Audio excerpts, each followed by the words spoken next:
You're listening to Jazz After 9 on Tuesday night. My name is Neil Colligan. And my special guest this evening is alto player Jon Gordon, who is going to be part of the Winnipeg Jazz Orchestra inaugural 2014-2015 concert that's coming up this weekend with drummer Steve Houghton. And the concert itself is called Matters of Time. And Jon, I should also mention, is now currently an instructor at the University of Manitoba in the jazz program there. Welcome to Jazz After 9, Jon. Thank you. My pleasure to be here. You know, Jon, one of the things that's probably going to go through a lot of people's minds is that, you know, if you go online to check out your material, you're an extensively recorded jazz artist. At the same time, for people here in Winnipeg, you're a new property. So give me the quick Coles notes of who is Jon Gordon. Well, I think I'm a very blessed guy that I just had great teachers, and I found my passion early.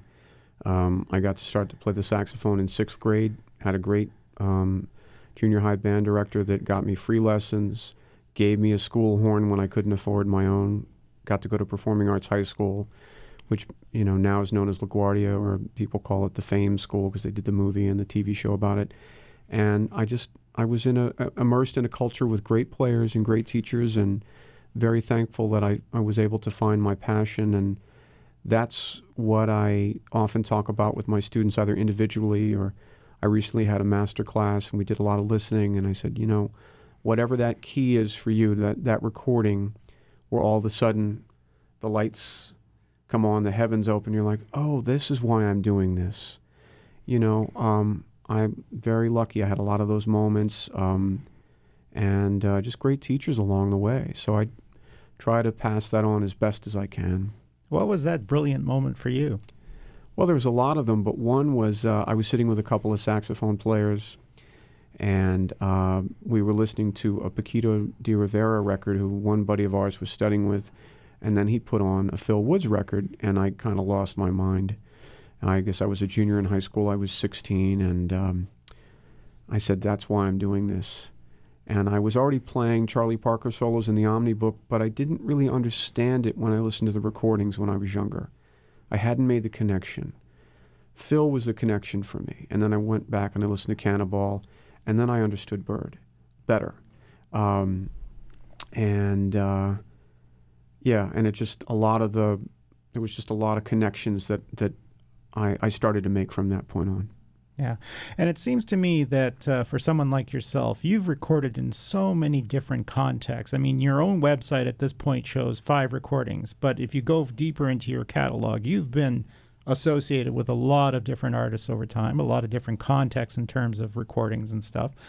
Is there something in the current projects that you have now that you're looking to accomplish down the road? Or is it, for instance, you did a duet album with Bill Charlap, mm-hmm.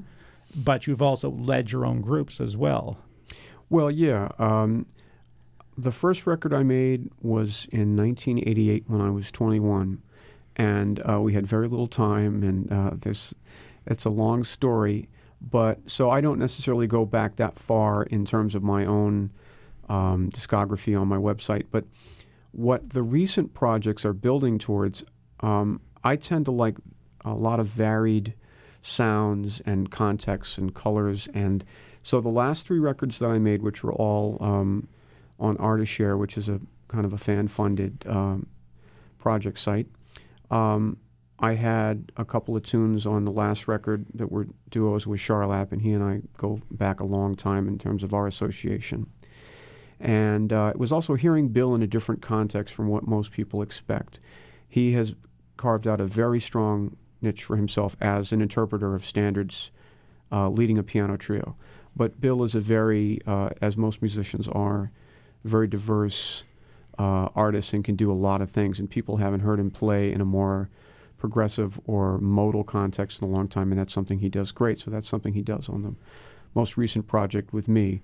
And along with that, I have a 10-tet plus 3 strings and percussion, and so it's sort of almost like a small chamber group, and it's very varied. And probably what I'm working towards is more large ensemble writing. And going so, forward. for instance, this performance that's coming up with the Winnipeg Jazz Orchestra, where you are working with that arrangement of Skylark by Bob Brookmeyer, does that sort of take you in that direction there? It does, and that recording was a big key for me. Just right from the very beginning. First of all, Phil Woods played it for me at a lesson, and it's one of my favorite alto players. It features one of my favorite alto players that Bob told me he was specifically writing for. You know, when Bob was writing for the Vanguard Orchestra and many other orchestras, he would have, specific soloists in mind, just the same way Duke Ellington would, and or Maria Schneider would now. You're writing with a specific soloist in mind, and it's a brilliant arrangement, and it's such a great version of it by Dick Oates from that live record they made at the Vanguard in the late '70s. And so, yeah, I'm looking forward to getting a chance to play it. I got to work with Bob a little bit, and he had actually hired me to play lead alto for him with the Danish Radio Big Band Orchestra about 20 years ago, and then he had to call me back a month later and said, well, because you're not a natural-born Dane, they won't let me hire you. And I was like, man, I was really frustrated because I had such respect and admiration for Bob, and was looking forward to working with him, playing his music, and also studying composition with him. Which I got to talk with him about a little bit in the BMI Composers Workshops that I'd done in the early 90s. Okay. Well, let's take it up to the present day outside of the Jazz Orchestra. You are an instructor at the University of Manitoba. We know here in Winnipeg there's a lot of fine band programs that come out of the high schools and collegiates here that naturally you would think is going to push people hopefully towards those later programs with either Brandon University or the University of Manitoba. What are you encountering with the students that you find here?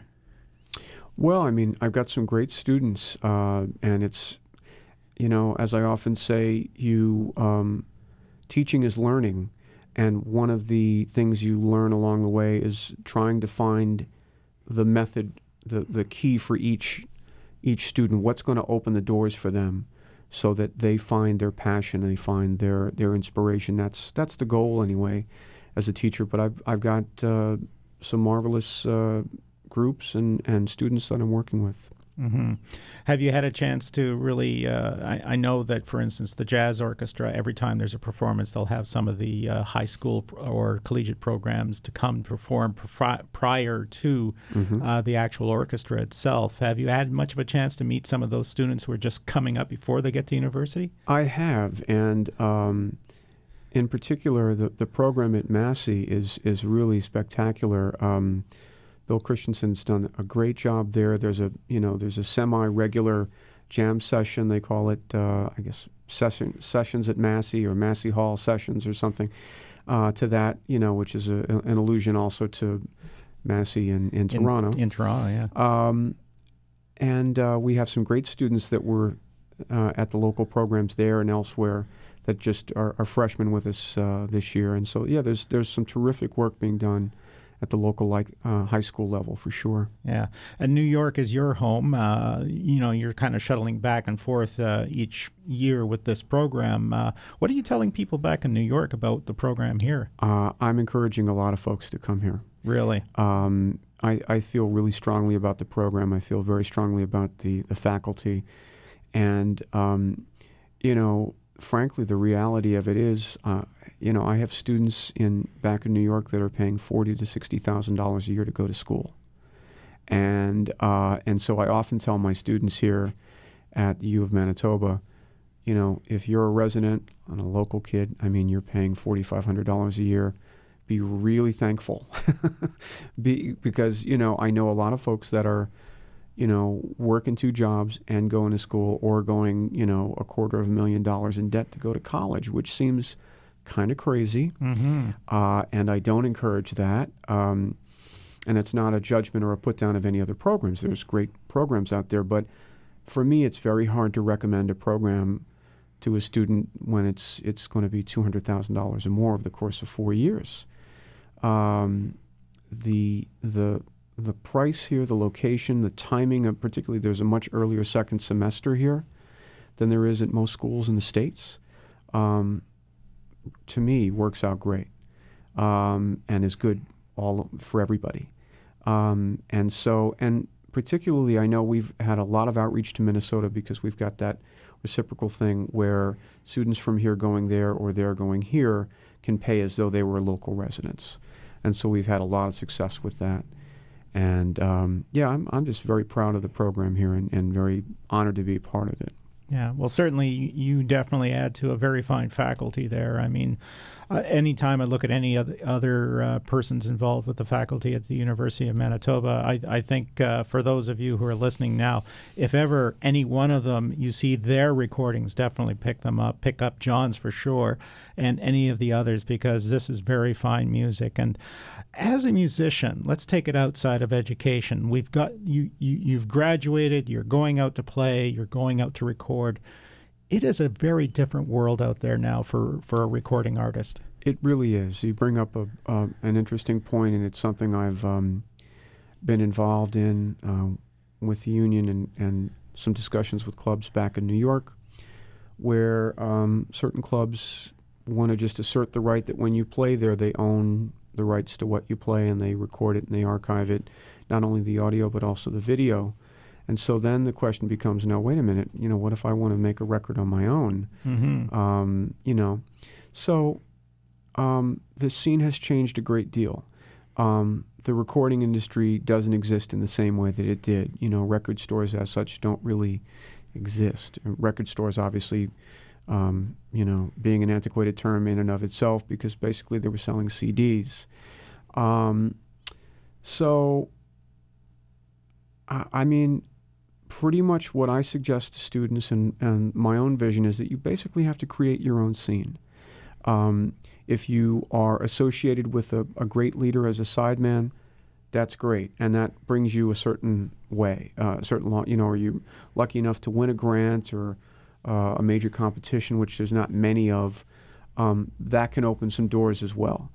But I think you have to have a vision, and we are in the process relatively early in this century of creating a new paradigm. I don't know what it's going to be exactly, but it's more going directly to fans. And for a lot of us, it's tricky to say, hey, would you like to be a co-producer? I was just looking, a good buddy of mine and one of my favorite alto players, Steve Wilson, was doing a Kickstarter campaign, and I just, reached out and contributed and posted about that on my Facebook page last night. Let's, support an important artist. And so the middleman doesn't exist anymore, and so we're kind of going directly to fans of the music and finding our way. It's still in a process of becoming. But the main thing is, as long as, Phil Wood said to me one time, he said, man, they've been telling me this music is dead since the 50s. But the music just quietly goes on about its business and finds a way.